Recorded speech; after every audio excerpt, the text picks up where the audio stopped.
Hi, I'm Evelyn, and this is the story of how my world was turned upside down. A few years ago, life was good.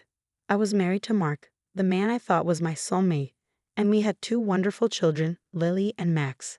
After my mom passed away, my dad, George, remarried, and that's when Sarah, my stepsister, came into our lives. Everything was fine, until it wasn't. It started subtly. Sarah would make casual comments about how lucky I was to have Mark, how she wished she could find someone as successful and handsome. I laughed it off, thinking it was just harmless envy, but I was wrong. One evening, I overheard a conversation that shattered my world. Sarah was in our living room, talking to Mark.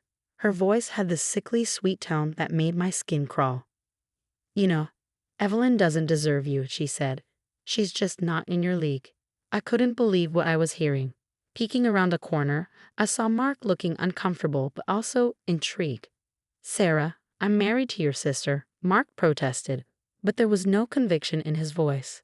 You could do so much better. Sarah continued, someone who understands your ambitions, your needs. I wanted to storm in and confront them, but my feet were glued to the floor. The next day, I confided in my dad and my stepmother Sandra, expecting them to be outraged or supportive. Anything but what I got. Evelyn, you've always been a bit dramatic, my dad said, waving off my concerns. Maybe it's for the best if Mark finds someone more suitable. Suitable. My own father was siding with Sarah. The days that followed were a blur of arguments with Mark, tearful nights, and a growing sense of dread. Then came the day Mark sat me down, his face pale. Evelyn, I think we need to go our separate ways, he said. Because of Sarah? I asked, though I already knew the answer. He couldn't even look me in the eye. I just need something different, he said. That word, different, echoed in my mind as he packed his bags and walked out, leaving me alone with our kids, who couldn't understand why Daddy wasn't coming back.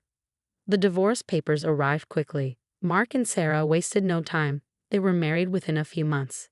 It felt like a sick joke, but it was all too real.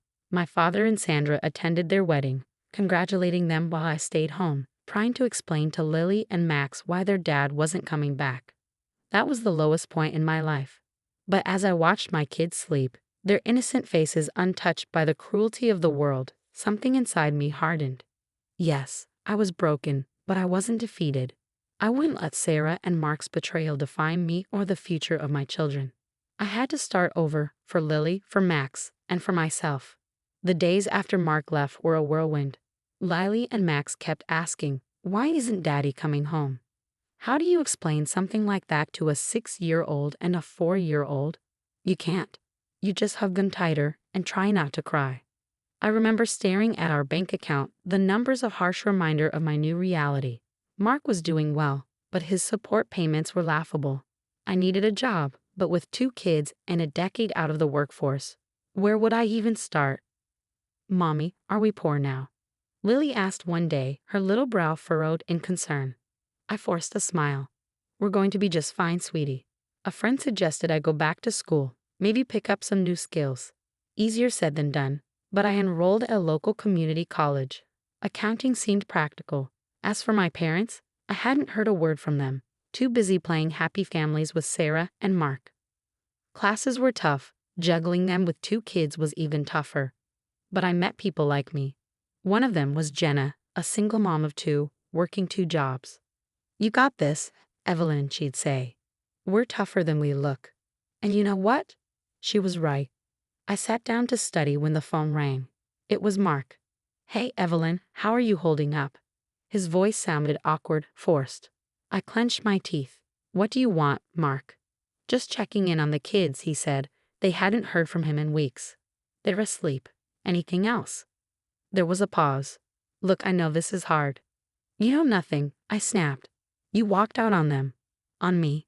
Evelyn, I hung up. There was no way I was letting him get to me. Not again. Months passed in a blur of studying, part-time jobs, parent-teacher meetings, and exhaustion. But I was determined. The day I finally got my diploma, Jenna and a few classmates threw a small party. It wasn't fancy, just pizza and soda, but it felt like a victory. You did it, girl. Jenna cheered, raising her soda can. We did it, I corrected her, smiling. On the way home, I glanced at Lily and Max in the rearview mirror.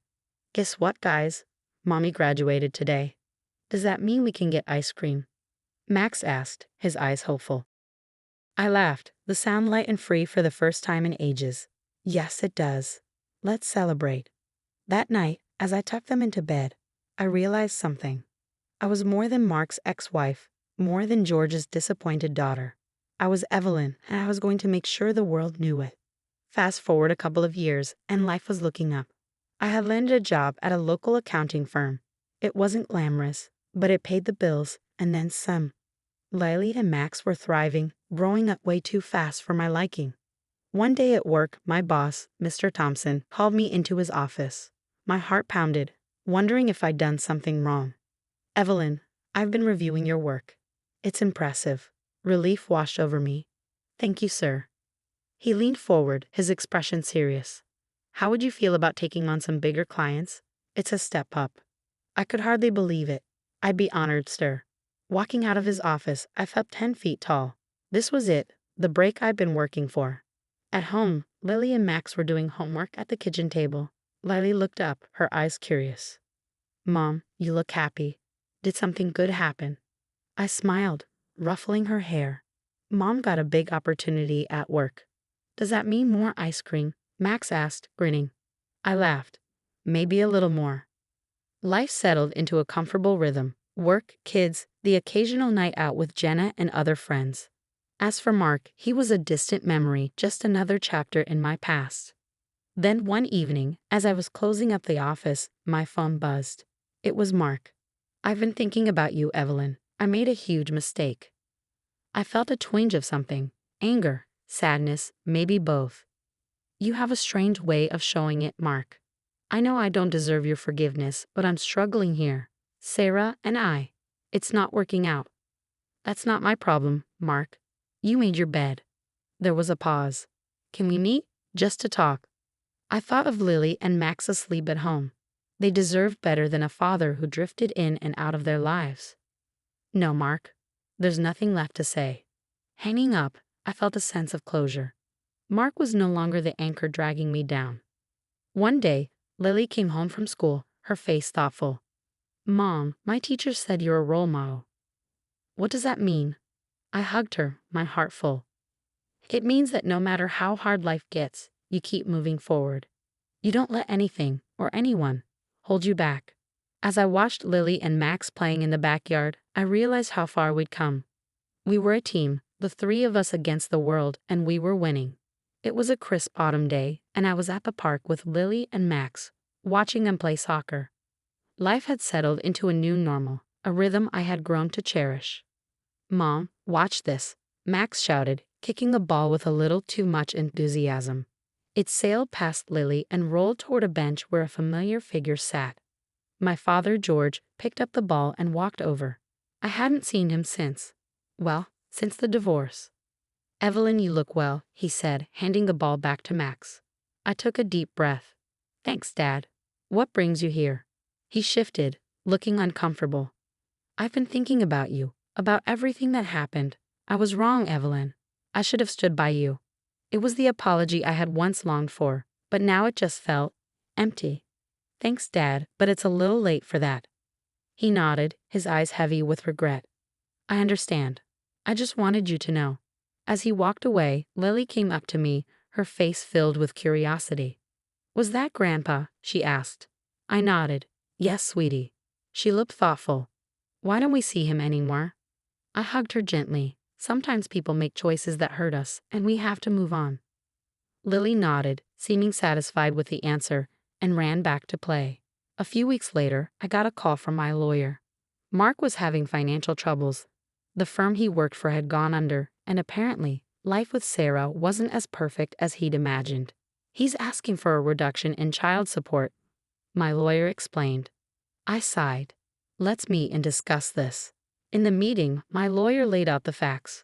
Mark was struggling, but the kids needed support. I thought carefully and then decided, keep the support as it is, but set up a fund for Lily and Max.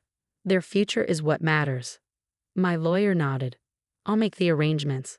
One Saturday morning, I was in the kitchen making pancakes when Lily and Max bounded in. their faces glowing with excitement. "Mom, guess what?" Lily exclaimed. "We won our soccer match. And I scored the winning goal," Max added, beaming with pride. I smiled, flipping another pancake. "That's amazing. Let's celebrate."